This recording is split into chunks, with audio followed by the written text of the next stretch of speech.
Ya, assalamualaikum warahmatullahi wabarakatuh. Waalaikumsalam warahmatullahi wabarakatuh. Halo semuanya, apa kabar? Halo, baik. Baik, sebelum kita mulai sesi konseling kita pada hari ini, kita berdoa dulu sesuai kepercayaan teman-teman. Berdoa akan saya yang pimpin. Nanti selanjutnya baru kita mulai. Berdoa dimulai.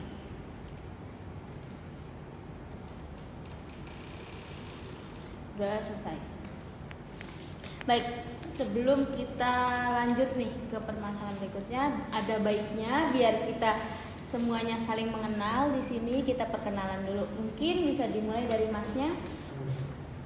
Nama saya Muhammad Rafael Fairuzbayo, saya dari Universitas Negeri Surabaya.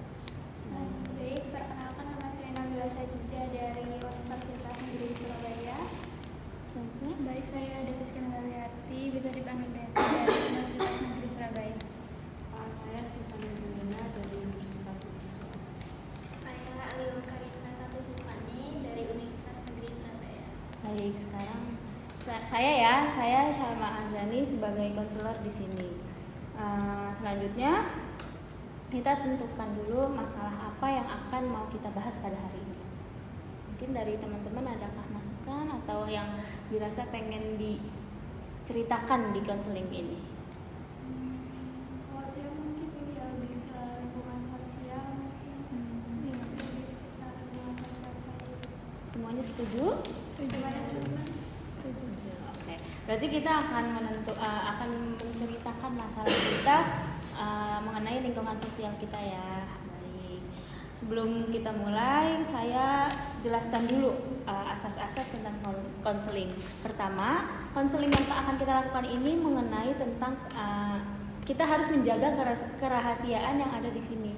Dikarenakan masing-masing dari kita kan punya privasinya masing-masing. Jadi saya harap untuk teman-teman menjaga kerahasiaan cerita dari masing-masing yang ikut atas konseling ini.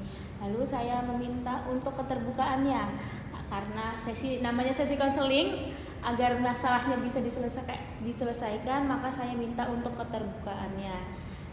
Selanjutnya untuk asas kesukarelaan, kegiatan dan kenormatifan. Lalu selanjutnya ada aturan-aturan yang berlaku di sini, yaitu untuk tetap tenang apabila ada masalah yang mungkin membuat teman-teman ke-trigger atau apa, mungkin untuk bisa menyampaikan di sini, dan mungkin kalau misalnya mau keluar atau mau apa lebih baik untuk disampaikan di sini ya, seperti itu. Lalu selanjutnya kita tentukan dulu nih, kita mau berapa kali pertemuan untuk konseling ini. Mungkin dari teman-teman adakah usul? 2 kali ya. Dua kali ya. Oke. Sama kira-kira seandainya nanti di tengah-tengah perjalanan konseling kita ada teman yang mau masuk untuk ikut di konseling kita, apakah teman-teman bersedia untuk orang tersebut masuk dalam konseling kita atau tidak? Dari saya enggak. Kurang setuju. Kurang setuju. Yang lainnya? Kalau dari saya sedia, asalkan dia juga mematuhi buat tadi asas-asasnya. Yang lainnya? Dari saya kurang setuju karena itu bisa bikin yang lainnya jadi nggak fokus. Dari saya juga kurang setuju ya, karena mungkin dia belum tentu bisa mengikuti aturan-aturan yang udah kita lakuin sebelumnya gitu. Saya juga nggak terlalu setuju sih, soalnya kan awalnya kan kayak kita aja, terus kan sudah kayak ibaratnya kan sudah enak gitu Iya. lah, gitu. Terus kalau ada orang baru tuh jadinya Kayak kita canggung ada ya. canggung gitu. Oke, karena suara terbanyaknya kurang setuju untuk apabila ada teman-teman yang hadir di pertengahan jalan. Jadi kita tentukan konseling kita secara tertutup ya. Baik. Mungkin kita bisa lanjut ke selanjutnya, yaitu teman-teman bisa menceritakan nih cerita teman-teman atau masalah teman-teman di sini. Mau dimulai dari sebelah mana? Atau adakah yang bersedia pertama? Dari Karisa mungkin. Belum sedia. Dari Nabila? Kalau saya sendiri sih mungkin ke sini mungkin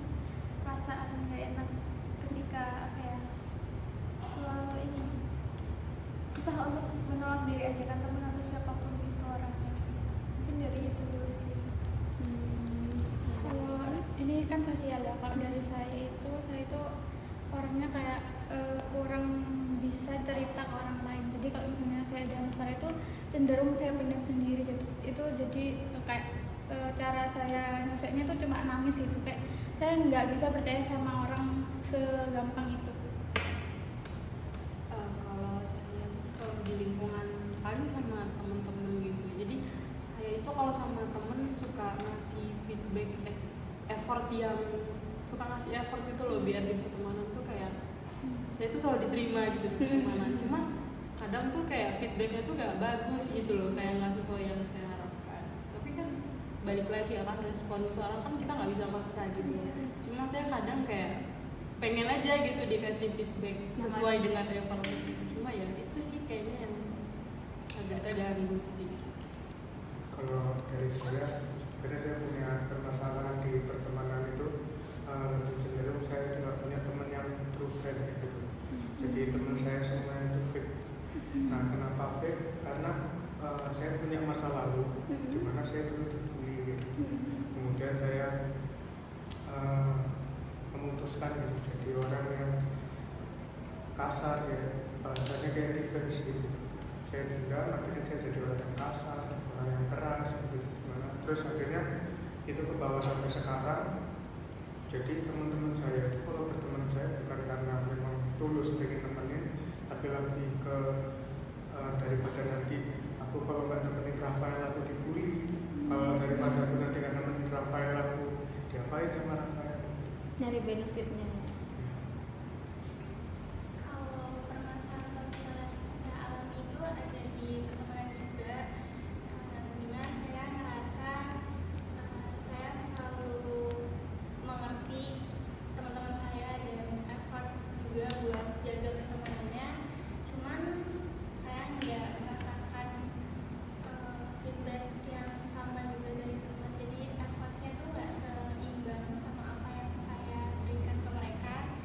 Jadinya saya kayak merasa sendiri buat jaga pertemanannya, dan itu sulitan sih buat jaga pertemanannya. Jadi kayak pengen nggak peduli lagi gitu, tapi satu sisi juga ngerasa itu temen.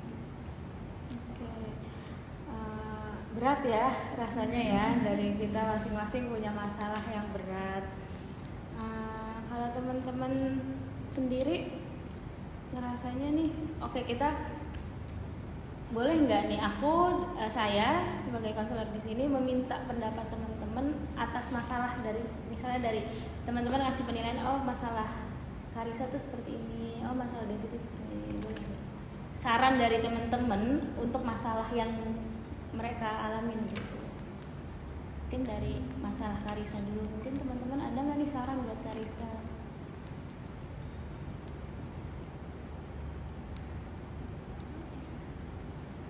Dulu gini, pas saya masih di bangku SMA, saya juga pernah ngerasain kayak gitu. Terlebih ketika saya dulu di SMP, dulu saya itu susah banget buat nyari teman.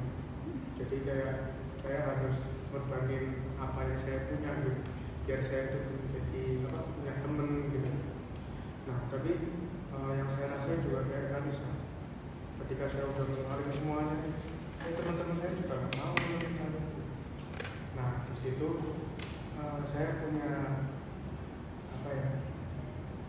bayangan gitu, gimana ya biar aku ini nggak terlalu gini-gini banget gitu, buat nyari temen ataupun biar nanti temen itu juga menghargai aku. Nah, akhirnya pelan-pelan effort itu saya kurangi. Jadi kebanyakan effort itu menurut saya juga nggak terlalu baik. Jadi saya kurangi. Jadi saya lebih fokus pada diri saya. Jadi kalau misalkan kamu ingin berteman dengan saya, oke. Tapi saya lihat dulu gimana anaknya.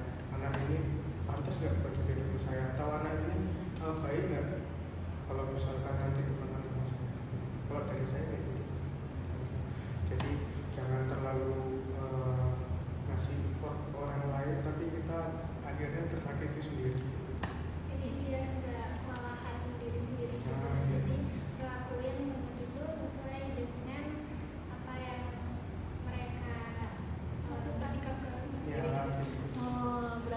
kayak mirroring gitu ya, mereka melakukan apa nanti kita lakukan seperti itu gitu ya. Jadi bukan berarti kita harus tetap kalau misalkan kan ada ya, kalau misalkan begitu nanti dikira kita wah yang perhitungan aku harus impor dulu baru kayak gini nih. Nah, itu enggak, jadi nggak kayak gitu, tetap kita tetap impor tapi ada batasannya.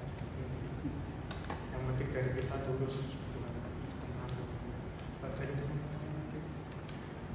Mungkin aku sedikit ngasih tambahan ya. Aku setuju sama yang dibilang El tadi. Mungkin kamu bisa sedikit buat bodo amat ya kalau misal ke teman event itu dia deket banget sama kamu ya. Karena aku juga pernah ngerasain di posisi kamu kayak aduh aku udah effort banget tapi feedback yang dikasih juga kok gini ya teman-teman aku gitu.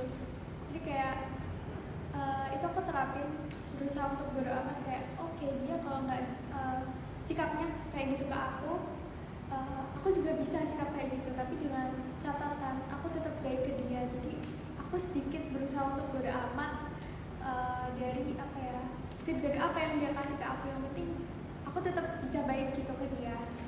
Itu aja sih. Kalau menurut aku tadi kan intinya kamu nggak dapet effort yang sama gitu kan. Aku juga sempat ngerasain hal itu, tapi sama kayak teman-teman yang lainnya kayak berusaha bodo amat dan lain-lain. Tapi kalau dari aku tuh aku punya prinsip dan pikiran aku berusaha berbuat baik sama orang, tapi mereka kan belum tentu ngebalas, tapi pasti ada balasan bentuknya nggak sama, tapi ada yang bentuk lain dari yang di atas itu. Kalau saya kan di kondisi yang sama nih, yang sekarang saya mencoba untuk melakukan itu. Jadi ketika saya punya teman yang sekarang itu saya nggak yang se-effort yang benar-benar harus kayak gini kayak baik banget tuh, kayak sudah maksudnya bukan nggak baik lagi, cuma aku sekarang tuh lebih kayak menerapkan yang seimbang. Ibaratnya kayak kalau jalan berdua nih sama teman, jalan berdua kayak makan minum segala macam, terus aku bilang aku bayar makan ya gitu, berarti minum harus dia, jadi seimbang gitu. Jadi nggak yang aku sendiri yang keluar, aku sendiri yang keluar gitu. Jadi kayak seimbang, kalau aku makan dia minum, kalau dia bayar minum berarti aku bayar makan. Dari Karisa mungkin terbantukah dari saran-saran dari teman? Lebih yang utama banget itu ngerasa nggak sendiri itu, karena teman-teman yang lain juga turut bersimpati sama masalah yang saya alami, dan itu jadi nggak merasa sendiri itu. Oke, selanjutnya mungkin adakah yang mau ngasih saran dari teman-teman dari masalah teman-teman yang sudah diceritakan? Mungkin dari masalahnya Deti nih, kan tadi Deti ngerasa nggak bisa untuk menceritakan masalahnya. Mungkin teman-teman adakah saran yang bisa dikasih ke Deti untuk bisa Deti selesaikan? Tadi permasalahannya ini ya, sulit percaya ke orang lain. Betul. Jadi kamu suka mendem sendiri kan? Iya. Oke, kalau dari aku sendiri mungkin emang agak sulit ya kalau nungguin rasa percaya, apalagi kalau udah pernah sering dikecewain berkali-kali gitu kan.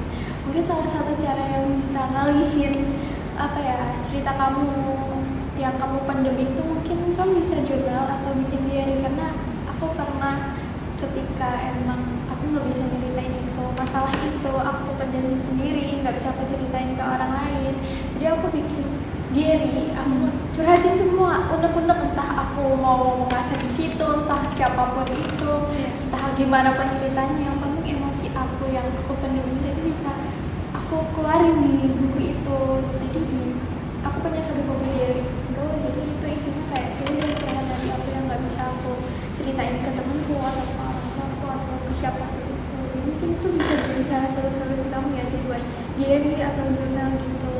Nggak harus yang tiap hari banget, tapi ketika kamu merasa udah kayak aduh berat banget nih kayaknya, kamu bisa ceritain situ. Karena aku merasa setelah aku bikin diary itu, aku merasa lumayan lega, meskipun nggak yang lega-lega banget, tapi itu bisa meringanin apa ya, beban yang aku pendam sendiri gitu. Mungkin dari teman-teman ada saran lain gitu.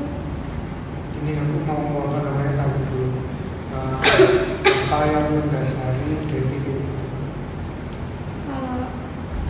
dari aku sih, karena dulu tuh kayak aku pernah cerita ke sahabatku deket banget, tapi di belakangku tuh dia kayak nyeritain apa yang aku ceritain ke orang lain yang aku nggak deket sama dia. Kayak aku agak crush sama dia, tapi teman sahabatku ini cerita ke teman. Kalau misalkan saran dari aku gini,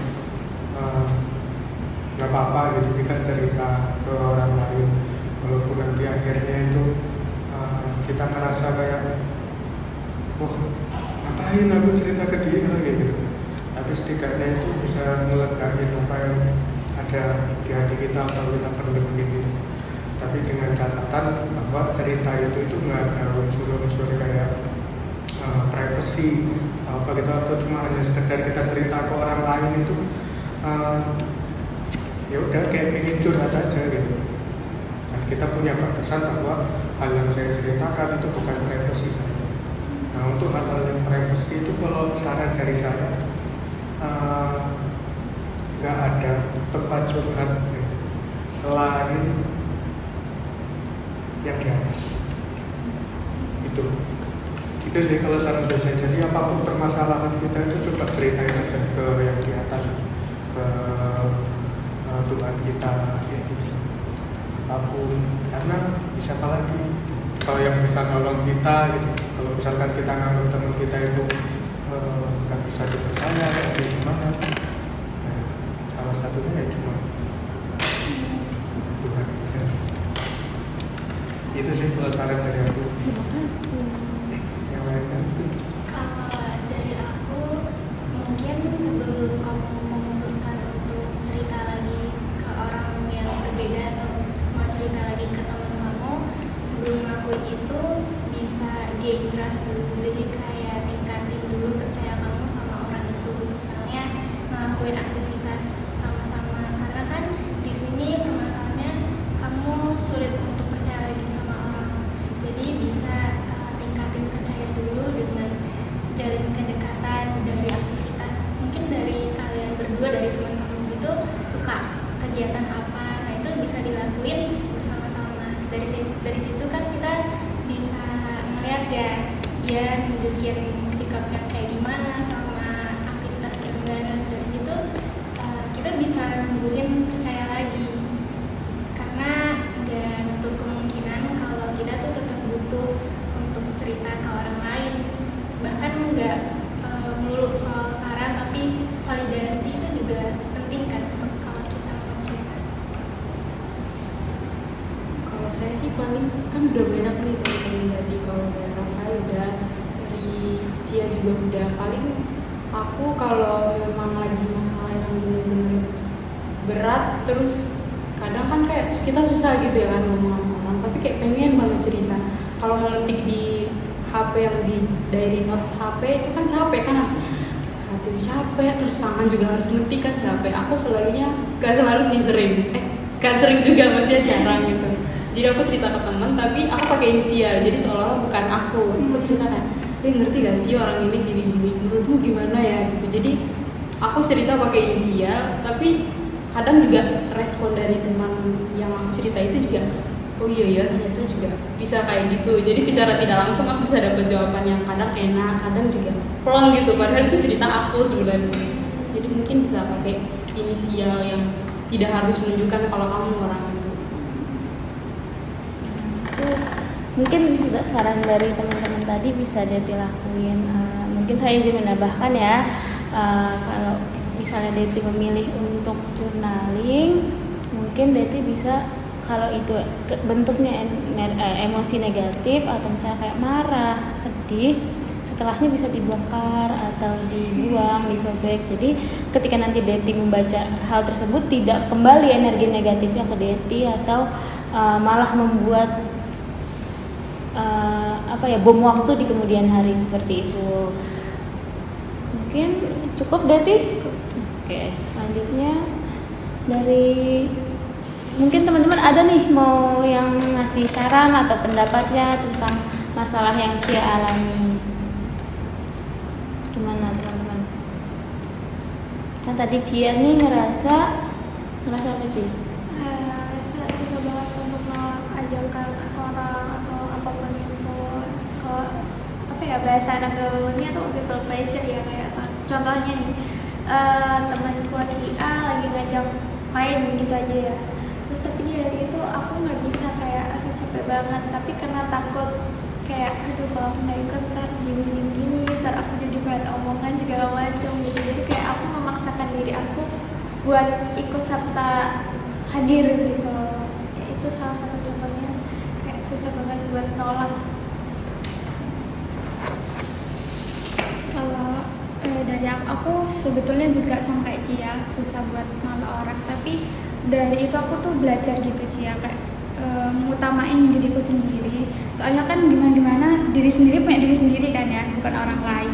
Jadi gimana pun keputusanku ataupun nanti teman-teman yang ngerasa kayak ngomongin Cia nggak enak gitu, aku berusaha juga buat bodo amat, karena kan diriku sendiri itu yang paling atas gitu, yang paling penting.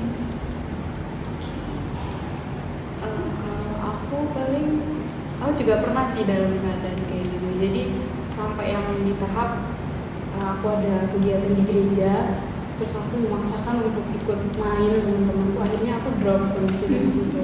Aku drop, terus aku ngasih tahu nih temanku yang ngajak main. Jadi aku harus berpikiran kayak, kan kayaknya simpati banget nih sama aku gitu kan. Ternyata cuma balasannya kayak, oh ya udah kamu cepat sembuh, istirahat yang banyak, minum air yang banyak. Itu kan kesel ya, kayak kok gini tuh ya gara-gara ajakan kalian gitu loh, kok gitu. Terus mulai dari situ aku sudah membatasi kayak memang kalau nggak bisa ya aku bilang maaf ya aku nggak bisa. Cuma kalau yang kayak pemikiran Cia yang takut nanti diceritain segala macam gini, ya menurut itu sih ya nggak apa-apa sih, kan dosa ibaratnya dosa kan mereka juga kan. Kan kita nggak tahu apa-apa ya kan. Jadi ya udah sih gitu.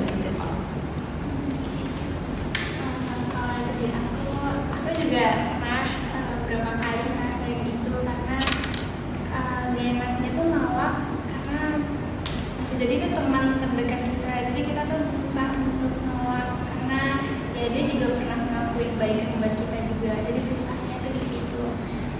Tapi di satu sisi yang tahu kondisi kamu itu seperti apa itu cuma kamu kan ya, jadi bisa lihat kondisi diri dulu, apakah mampu atau bisa untuk ikut, karena ya kita cuma punya kontrol diri sendiri kan, nggak bisa kontrol di luar dari diri kita.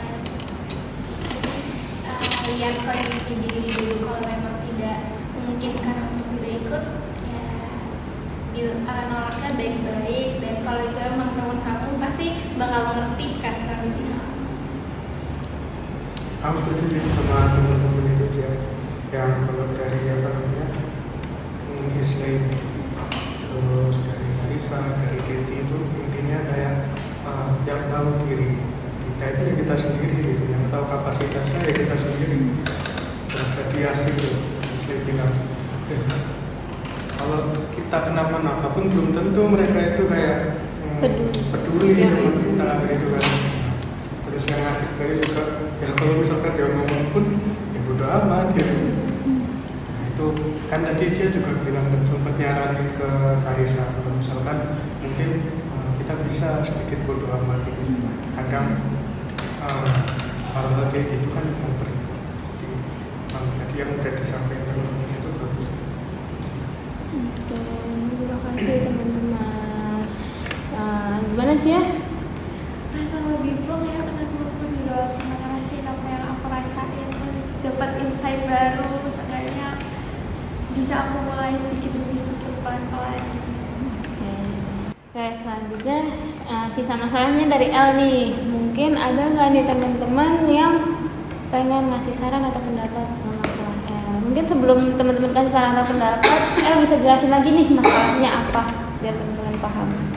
Jadi tadi kan udah aku ceritain di awal itu pembukaannya gitu. Nah, jadi aku tuh sekarang kayak ngerasa gak punya temen, walaupun di sekelilingku ini banyak gitu, aku tetap ngerasa kayak sendirian aja. Dan aku ngerasa kayak mana sih temenku yang benar-benar temen ini gitu. Apa mereka tuh berteman sama aku ini cuma karena mereka takut gitu.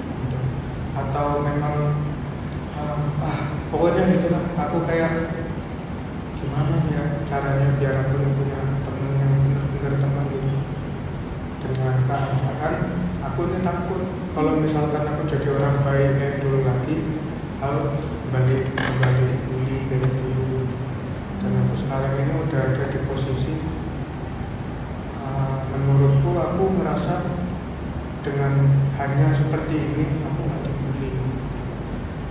Jadi Ellie takut ketika bersifat kembali seperti dahulu dibully lagi sama teman-temannya, walaupun teman-teman sekarang adalah teman-teman yang baru gitu. Ya. Oke, mungkin ada teman-teman sarannya yang bisa disampaikan ke El. Kalau dari aku, berarti kayak El kesulitan untuk membuka diri ya ke teman-teman. Ya aku jadi kayak apa? Sebenarnya aku nih baik orangnya. Kalau menurutku atau menurut perspektif dari orang tua aku ini aku anak yang santun. Cuman ketika aku di luar aku ya jadi orang yang beda karena aku nggak mau buka kayak jadi Rafael. Aku takut dibully. Berarti mungkin coba ditanyain dulu ya ke El sendiri, karena alasan dari gak mau membuka diri itu karena apa, lalu juga kenapa merasa berbeda dari El yang sebelumnya. Itu apa emang ada perbedaan atau karena itu dari judge dari orang-orang sekitar gitu. Terus mungkin juga karena El rasa sendiri karena nggak ada keterlibatan emosi kan, jadi nggak ada kedekatan secara emosional sama teman-teman gitu. Mungkin karena juga dari Elnya belum terbuka, jadi bisa dicoba selesaikan dulu alasan dari kenapa El belum membuka diri, terus juga perbedaan El dari yang sebelumnya. Kalau aku kan tadi kata El, sekarang kan dia berbeda dari dulu yang dulunya baik, terus sekarang jadi mulai agak jahat gitu ya. Kan kalau di pemikiran aku, orang baru itu nggak selalu jahat seperti orang lama gitu. Apalagi kan kita bangku kuliah ya, kita kan bangku kuliah, jadi kayak pemikirannya juga tidak seperti anak-anak yang dikit-dikit bully kan pasti enggak.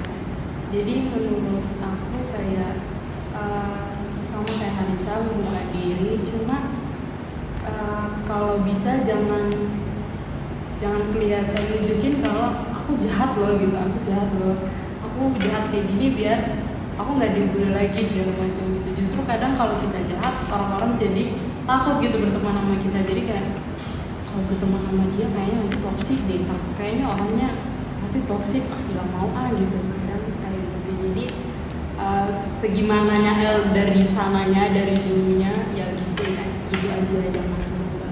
Tapi kasihan ya, capek sendiri gitu, harus mengubah diri, harus kayak gini, jadinya capek sendiri gitu. Dari aku izin nambahin dikit karena dari teman-teman udah bagus banget tadi. Kalau dari aku selain mencoba membuka diri sama berusaha buat kalau melihat orang nggak sama, mungkin El bisa coba mikirin kalau orang itu kan emang beda-beda ya, ada yang baik ada yang jahat, pokok kepribadian orang kan beda-beda. Mungkin El bisa mikir kalau pertama-tama itu nggak semua orang yang dulu ngebully El itu ada di orang yang sekarang El temuin. Jadi nggak semua orang itu punya pikiran buat ngebully El kayak dulu gitu. Terus yang tadi katanya Ashley itu apa ya, kayak El kan berusaha buat jahat gitu ya biar orang-orang takut, itu kan pasti El udah capek kan, masih capek sendiri. Jadi mungkin bisa mencoba merubah pikiran tadi. Aku juga sering nambahin dari teman-teman udah bagus banget sarannya. Mungkin ini ya, karena kamu kan merasa dulu kamu baik, terus sekarang kamu berubah jadi jahat itu karena alasan kamu dulu pernah dibully.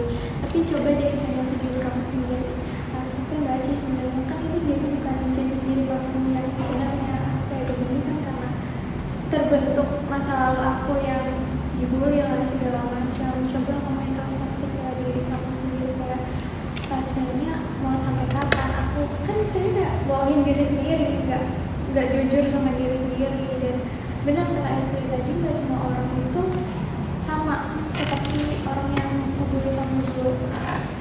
Hidup itu kan kayak roda berputar ya, ada kalanya kamu di bawah, ada kalanya kamu di atas. Nah mungkin posisi kamu gitu, mungkin sebelumnya kamu lagi di bawah terus ketemu orang yang gitu. Nah mungkin sekarang kamu lagi di atas dan orang-orangnya pasti beda kan, nggak semua apa ya, nggak semua teman-teman baru kamu ini yang akan menjudge kamu kayak dari masa dulu pernah dibully dan sikap kamu yang mungkin sekarang jadi kayak gitu mungkin apa ya akan bisa berbalik jalan juga ke kamu, karena orang pasti mikir oh si A ternyata orang ini gitu ya hati gitu. Jadi mungkin kamu bisa cepat selanjutnya, aduh capek ya, seharusnya nggak gini ke orang lain gitu. Karena mereka pasti juga ngerasain gak enak kalau sikap kamu juga buruk gitu ke mereka. Terus Gimana El? Ya, makasih ya teman-teman yang ngasih input ke aku atau ngasih mungkin pengalamannya gitu buat aku, karena sebelumnya aku nggak pernah cerita kayak gini ke teman-temanku yang di luar, baru sekarang ini aku cerita gitu. Nah aku benar-benar lagi itu gimana sih caranya aku keluar dari lingkaran ini gitu. Karena sempat juga aku mikir apa yang lebih baik dari diri sendiri. Terus, tapi dari perspektif teman-teman tadi aku jadi menjawabkan bahwa aku harus bisa gitu membuka diri, aku harus bisa jadi diriku sendiri. Dan mungkin karena itu nanti aku jadi bisa menemukan teman yang benar-benar teman. Kasih ya teman-teman. Oke, selanjutnya dari teman-teman pada konseling hari ini kita mau fokus ke masalah siapa nih yang kira-kira bisa kita bantu utamanya pada hari ini. ini mungkin ke masalahnya Ya, ke ya. L kali ya. Soalnya kayaknya agak complicated terus berat banget gitu. Gimana El, setuju? Nggak apa-apa. Oke, mungkin dari teman-teman masih ada pertanyaan kah tentang masalah yang El alami? Kalau dari saya ingin bertanya ke El tadi, bisa diceritain lebih dalam nggak gimana awalnya El itu bisa dari kepribadiannya baik terus jahat itu gimana? Terus sebenarnya buat saya ini yang saya nggak tahu saya kuat apa gitu. Jadi kalau dari awal itu sebenarnya gini, saya itu lahir dari keluarga yang harmonis. Jadi bapak saya orang yang baik, ibu saya orang yang baik, ya keluarga cemara. Itu saya selalu ingat pesan ibu saya itu, kalau kamu dijahatin orang jangan dibales, kalau ada yang nakal ke kamu udah diamin aja, nanti ada yang balas, biar Tuhan yang balas gitu. Terus saya juga dikasih parenting yang bagus. Pokoknya saya merasa dulu saya adalah Rafael kecil yang sempurna. Ketika saya beranjak ke SMP, itu saya pindah sekolah ke luar kota. Di luar kota itu saya nemuin lingkungan yang baru gitu. Kalau bahasanya di perkuliahan saya itu culture shock. Jadi ada saya kaget gitu sama lingkungan baru, saya kaget sama budaya yang baru. Nah di situ saya mungkin ketika masih kecil itu saya kurang bisa menyesuaikan diri. Jadi di situ karena logat saya beda sendiri, gitu. Karena saya dari Jawa, gitu. Saya dulu ini SMP-nya di Jakarta. Nah saya diejek-ejek. Awalnya saya cuma sekedar diejek-ejek tentang logat gitu. Sampai akhirnya beralih ke fisik, sampai akhirnya saya juga dibully gitu. Nah setelah itu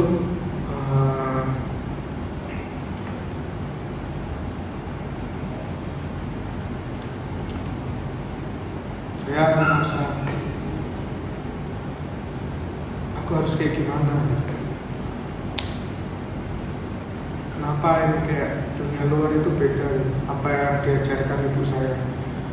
Jadi ibu saya kan dulu mengajarkan gitu. Saya tetap nerapin kayak kamu dengan bagus, kamu jangan gitu. Tapi ternyata saya di situ nggak kuat. Saya selalu jadi korban bully, saya dipukulin itu setiap hari, hampir setiap hari dipukulin. Saya nggak punya teman, saya kayak ngerasa dikucilin. Sampai di suatu hari itu ada teman saya yang bilang, kamu itu dilahirkan orang tuamu ke bumi ini cuma jadi bahan bulian. Nah, kalimat itu yang mungkin bisa dijadikan alasan kenapa saya bisa berubah. Saya itu sayang banget sama ibu saya, sama mama saya. Nah, ketika ada perkataan kayak gitu saya nggak terima. Nah, ketika saya nggak terima kayak gitu, saya itu janji sama diri saya, mulai detik ini gak bakal ada yang pernah bully aku lagi. Nah, tapi saya masih bingung gimana caranya biar saya nggak bully lagi. Akhirnya saya jadi agresif di situ. Setiap ada yang bully saya langsung berantem. Saya nggak bisa terima kayak oke, nggak apa-apa, aku dibully nanti juga kau bukan bagus. Saya nggak bisa itu. Jadi saya berantem sama mereka. Sampai akhirnya itu di titik saya bisa dibilang saya udah kebal gitu. Saya udah paham polanya, saya udah paham budayanya kayak gimana. Saya udah bisa masuk ke situ. Dan kebalnya pun itu bukan cuma sekedar verbal. Jadi saya dipukulin, saya berantem itu saya udah gak ada rasanya. Tapi akhirnya kayak gitu, saya jadi berantem, terus saya mungkin mulai bentuk geng gitu ya. Buat dimana saya ingin validasi gitu dari orang-orang bahwa aku juga bisa berkuasa. Jadi di situ saya mulai berteman sama orang-orang yang nakal. Saya revenge tadi. Saya kira bully orang juga. Saya bully orang, saya mukulin orang juga. Dan di situ ketika revenge itu saya merasa puas. Saya merasa kepuasan sampai akhirnya hal ini didengar sama guru saya. Akhirnya saya di demo. Nah, ketika saya di demo itu saya ngerasa ini bukan salahku. Ini bukan salahku. Aku cuma ngelakuin apa yang mereka lakuin ke aku. Tapi kenapa ini cuma impactnya ke aku? Kemana teman-teman dulu yang bully saya itu? Kenapa mereka nggak dapat perlakuan yang sama kayak aku? Kenapa cuma aku yang dikeluarin? Itu banyak pertanyaan kayak gitu ketika saya demo. Dan ketika saya demo itu saya gak selesai di situ aja. Dan ini berlanjut lagi sampai saya lulus SMA, sampai saya akhirnya jadi bangku perkuliahan. Jadi kayak gitu ceritanya. Saya sekarang merasa ada kepuasan gitu ketika saya membunuh orang. Jadi ketika saya ada teman gitu, yaitu saya bully, atau misalkan saya ngajak teman-teman yang lain buat bully dia gitu, agar tujuannya dia itu nurut sama saya. Nah, itulah yang tadi saya bilang, rata-rata saya dikelilingi sama fake friend. Jadi saya nggak punya sahabat, saya nggak punya teman yang benar-benar teman. Orang-orang di sekeliling saya itu ya rata-rata karena memang takut saya bully, atau takut aku sama teman-temanku ngajar dia. Itu sih kalau misalkan cerita dari awal. Jadi sebenarnya El ini berusaha untuk ngasih ke mereka tuh perasaan yang El alamin dulu ya. Iya. Dan itu mungkin yang salah dari sebelumnya. Makanya saya ingin cerita ke teman-teman. Sebenarnya El sendiri pengennya kayak gimana sih? Rafael tuh pengen jadi Rafael seperti apa sih sebenarnya? Itu yang kayak saya bilang tadi. Apa yang mau, kan orang-orang itu selalu bilang kalau misalkan lebih baik menjadi diri sendiri. Sedangkan di benak saya memang iya, apa iya? Jadi diri sendiri itu lebih baik. Karena yang saya rasakan ketika saya berubah kayak gini, saya mendapatkan itu semuanya. Saya dihormati, saya punya kekuasaan, walaupun dengan cara yang salah. Tapi saya sebenarnya pengen kayak jadi Rafael yang dulu lagi. Cuman traumatik itu yang bikin saya akhirnya belum berani melangkah buat jadi Rafael yang dulu. Berarti Aku ingin bertanya ke El ya. Tadi kan El kan bilang kalau habis sendiri itu ada rasa puas gitu ya.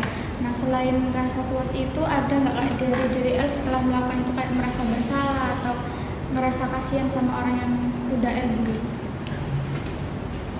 Kalau ngomong tentang rasa bersalah, ketika masih itu kan saya bullynya, saya jadi kayak gini tuh semenjak saya SMP beranjak ke SMA. Mungkin di situ usia saya itu belum matang. Jadi saya merasa kalau saya ngebully atau saya ngemukulin anak orang, itu saya ngerasa puas aja tanpa ada bersalah.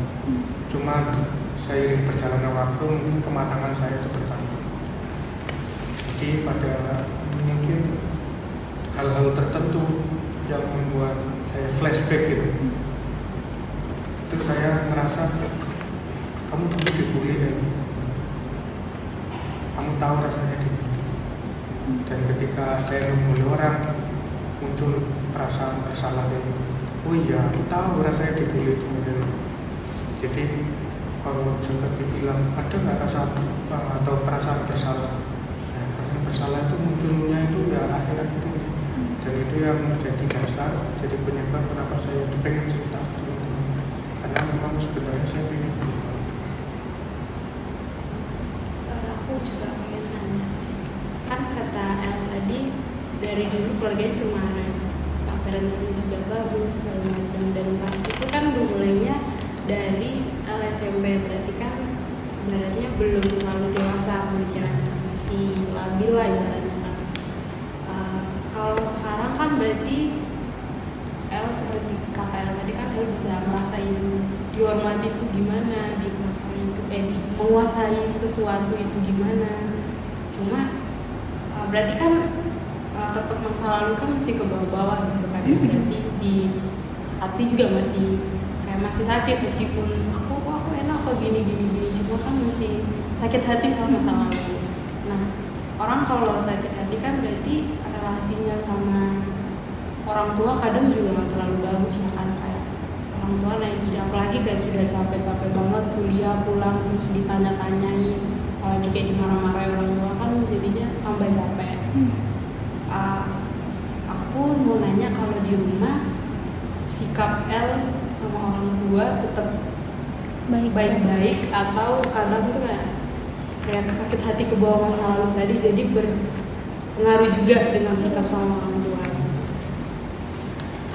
Jadi mungkin ini saya nggak tega ketika apa yang terjadi di luar itu kebawa ke dalam rumah saya, karena sejatinya memang keluarga saya itu keluarga yang cemara, dan saya nggak mau mengotori hal apa yang saya dapat di luar itu keluar. Jadi pernah juga saya itu ngajak teman ke rumah, sedangkan di rumah itu saya masih ini pas pengalaman SMA. Jadi saya ngajak teman saya ke rumah, itu saya habis mandi, tiba-tiba ibu saya itu nyamperin saya, disisirin rambut saya. Nah itu teman saya ketawa gitu, terus saya dijelasin pas di luar mereka bahwa aku di luar ya aku di luar, aku di dalam keluarga tuh ya aku tetap jadi Rafael kecil yang dulu. Walaupun saya nggak bilang secara langsung Rafael kecil yang dulu kan. Aku nang mama ya nang mama. Aku ya jadi anaknya ibuku, anaknya ibuku. Jadi kalau misalkan perlakuan dari orang tua atau sikap saya yang impact dari dunia luar itu ke keluarga, menurut saya itu saya benar-benar batasi. Jadi kayak kalau anak zaman sekarang itu bilang saya aslinya 2 orang gitu. Iya. Saya benar-benar kayak menjaga banget lah itu. Jadi orang tua saya itu nggak tahu apa-apa. Orang tua saya juga udah memparent dengan baik. Karena memang ini pure aja kesalahan saya. Jadi saya nggak mau orang tua saya melihat saya di luar kayak gimana. Cuman sempat ketika SMA itu saya pas di drop out dikeluarin itu orang tua saya dibantu. Dan di situ orang tua saya udah melihat kayak apa yang salah itu dengan aku. Dan itu membuat saya kayak lebih bisa terus-terusan gitu. Dan lebih nusul lagi ketika orang tua saya nggak nyalain saya sama sekali. Jadi benar-benar orang tua yang positif vibes banget ya. Ya sudah nggak apa-apa kan. Mungkin itu memang perjalanan seperti itu. Nah, itu yang membuat saya benar-benar kayak merasa dibanting gitu. Saya merasa kayak bodoh mungkin. Setelah sejauh ini El, ibaratnya kalau kita ibaratkan nih ya, kan El nih udah terbang ke sana ke sini, kalau kita ibaratkan capek nggak sih El ketika di luar harus berlagak seperti orang yang kuat, orang yang hebat, maksudnya dalam kata kutipan hebat tuh ya serem gitu, orang yang serem gitu. Tapi ketika di rumah El harus menunjukkan sisi yang oh El tuh baik-baik aja loh gitu. Itu El capek nggak sih? Kalau dibilang capek. Tapi itu tadi pengalaman traumatik, kesakitannya itu masih ada di saya. Jadi ketika saya merasakan jadi Rafael yang Baik. jahat, Rafael yang jahat, Rafael yang berkuasa, Rafael yang arogan, itu merasa terbayar aja. Jadi perasaan capek itu ketutup sama perasaan sakit yang terbayar. Tapi kalau misalkan dari hati saya sendiri benar capek. Itu cuma apa ya, pikiran-pikiran dari otak aja kayak gitu. Tapi dari hati saya sendiri ya saya capek gitu. Kayak tadi yang udah dibilang di awal gitu. Bahwa ya, kamu harus jadi diri sendiri, kamu harus terbuka sendiri. Oke. Kalau dari teman-teman mungkin adakah saran untuk El? Saya ingin bertanya lagi ke El. Kan tadi El bilang kalau ngerasa berkuasa dan ngebully orang itu bisa ada kepuasan tersendiri buat El gitu kan. Nah, El tadi juga bilang kalau nggak jadi diri sendiri itu juga capek. Nah, menurut El lebih efektif dan lebih ngerasa puas mana El jahat ngebully orang itu atau El jadi diri sendiri? Sekitar 2 sampai 3 tahun lalu itu masih naik turun. Kalau dari saya sendiri, kadang rasa saya capek itu lebih tinggi. Tapi kadang nanti wah ini puas lagi nih ngebulinya sama jahat ke orang naik turun. Cuman buat akhir-akhir ini itu saya merasa kayak udah lah ya, itu udah cukup lah. Jadi ngerasa kayak mungkin buat sekarang ya hal-hal kayak gitu tuh udah cukup lah buat saya. Saya ingin melepas atau saya ingin keluar dari lingkaran itu biar saya lebih positif. Dan tujuan utama saya tadi tetap kayak awal, saya ingin dikelilingi teman-teman atau orang-orang yang benar-benar mau berteman sama saya, mau berkumpul sama saya karena tulus dari hati, bukan karena hal-hal yang Untuk kesibukan El sekarang ini ngapain aja sih kalau saya boleh tahu? Kalau kesibukan saya sekarang itu kesehariannya. Kalau kesibukannya kan tetap kuliah. Cuman kalau kesehariannya setelah pulang kuliah ya mungkin saya cuma sekedar nongkrong sama teman-teman atau mungkin ya dengan sedikit kejahilan gitu. Berarti nyari cutting ada tingkat yang bisa disengin gitu ya. Oh, berarti kegiatan membulinya El ini masih berjalan ya. ya masih ke bawah. Ini dari teman-teman ada kah sekarang? Kan sekarang kan masih membeli, cuma mungkin kapasitasnya ada diturunin gitu. Kalau kan berarti perubahan itu pasti disadari sama teman-temannya secara tidak langsung. Nah, responnya mereka itu kayak gimana?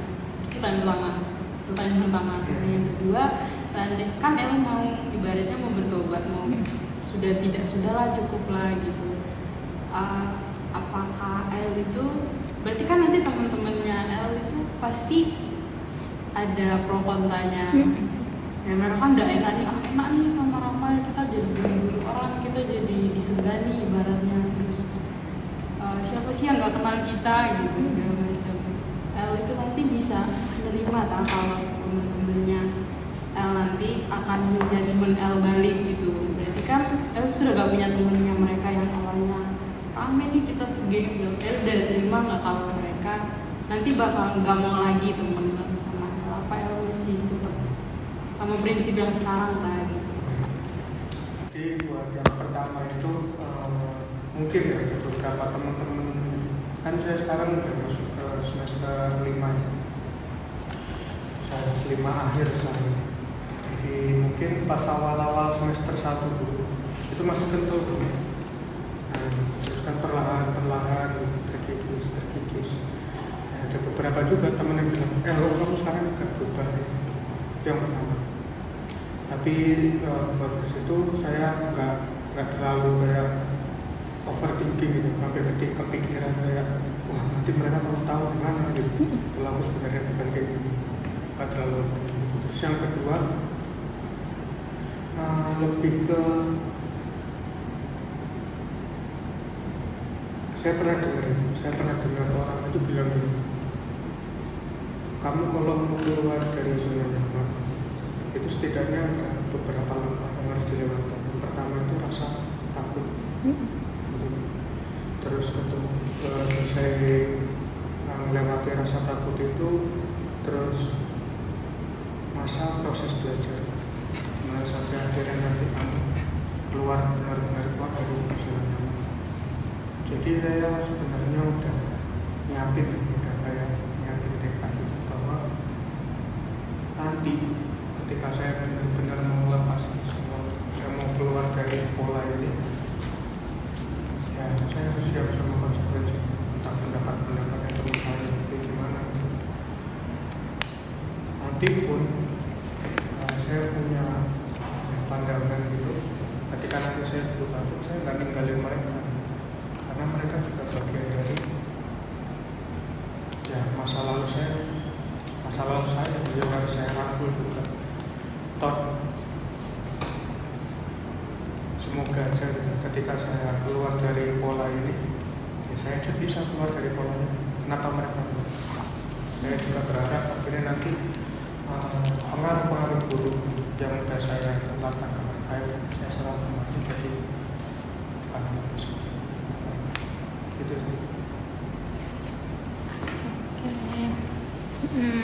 Berat ya El ya, apa yang El alamin dari dulu sampai sekarang, tapi udah ada pikiran El untuk berubah tuh udah bukan hal yang sepele gitu, itu udah termasuk ke hal yang hebat, yang nggak semua orang mungkin kepikiran dan nggak semua orang berani untuk keluar dari zona nyaman gitu. Apalagi ngelihat traumanya El yang pernah El alami, kan biasanya orang lebih milih udahlah di sini aja deh gitu kayaknya. Kalau misalnya dengan El memilih untuk keluar tuh udah bukan hal yang gampang banget gitu. Saya sangat mengapresiasi hal yang El lakukan. Mungkin hal yang El bisa lakukan adalah, kan tadi El ngomong nih kesibukannya kayak sekedar kuliah terus nongkrong gitu kan, yang namanya anak muda apalagi masih kuliah pasti pengennya ya nikmatin aja lah gitu tuh. Mungkin daripada kan tadi ada tuh kegiatan nanti pengen jahilin adik-adiknya gitu kan. Nah mungkin El bisa ngambil gym, atau kan nanti di gym itu ada yang namanya komunitas atau banyak orang-orangnya gitu. Di situ El bisa ngobrol sama teman-teman di sana, atau mungkin El bisa ikut boxing. Jadi kalau misalnya El lagi emosi sekali, El bisa nih ngelampiasinnya ke hal yang seperti itu, enggak yang ke orang-orang seperti itu. Mungkin dari teman-teman ada tambahan? Sudah cukup? Banyak ngikutin diri sendiri aja, seperti kata konselor tadi, kayak kita kayak ngapain ke hal yang lebih positif aja biar impactnya ke kita juga positif gitu. Ini sih saya setuju, karena sebelumnya saya juga sempat bekerja.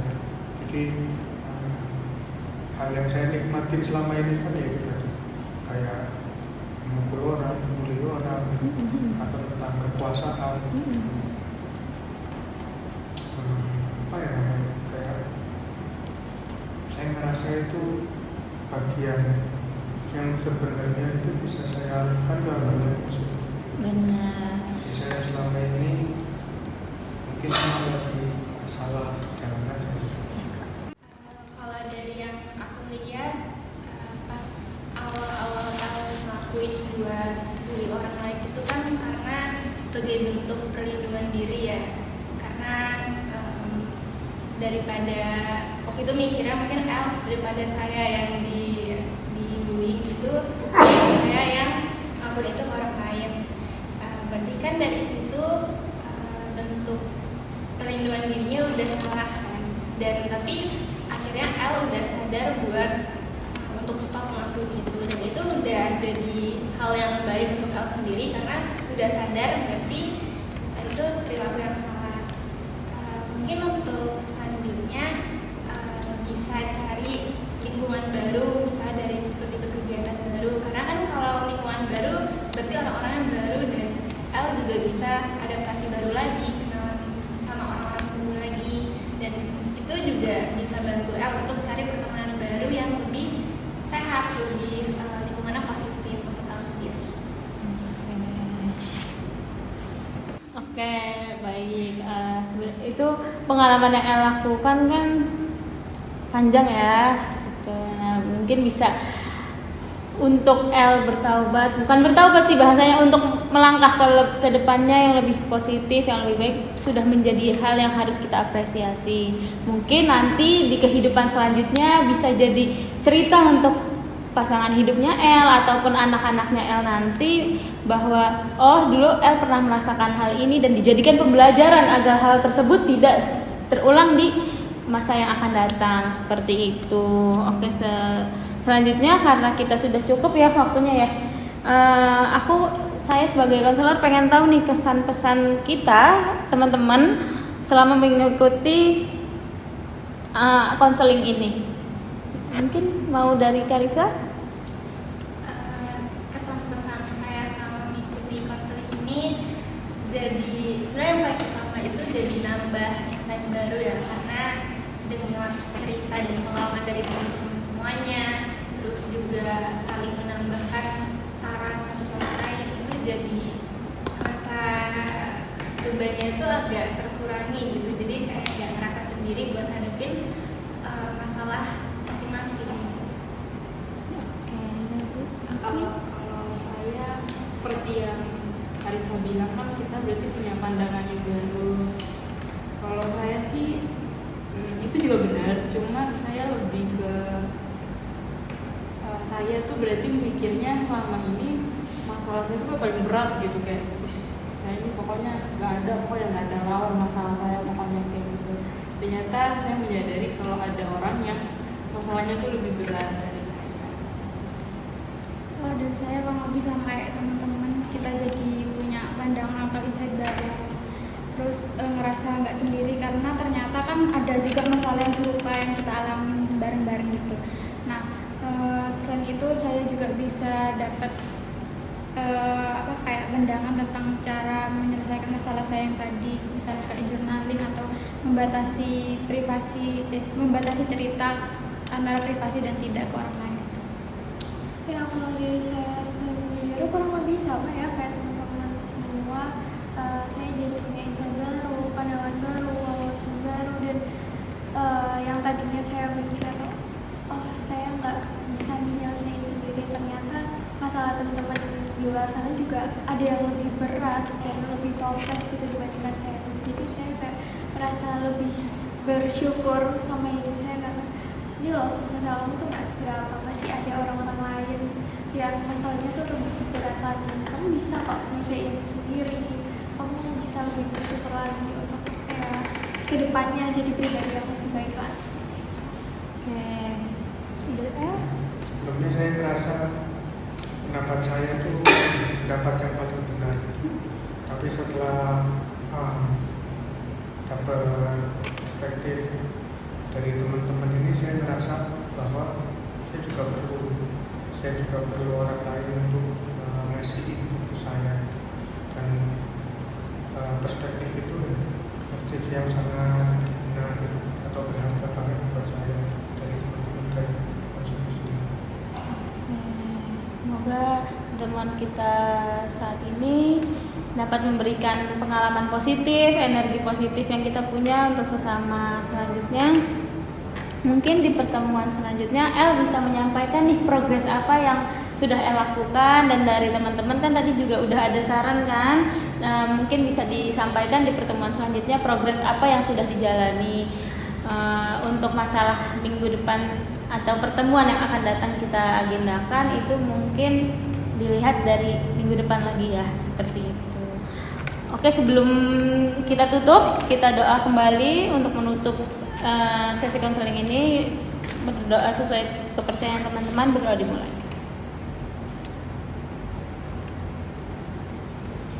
Berdoa selesai. Terima kasih teman-teman atas partisipasinya. Sampai jumpa di lain hari. Dadah. Terima kasih teman-teman.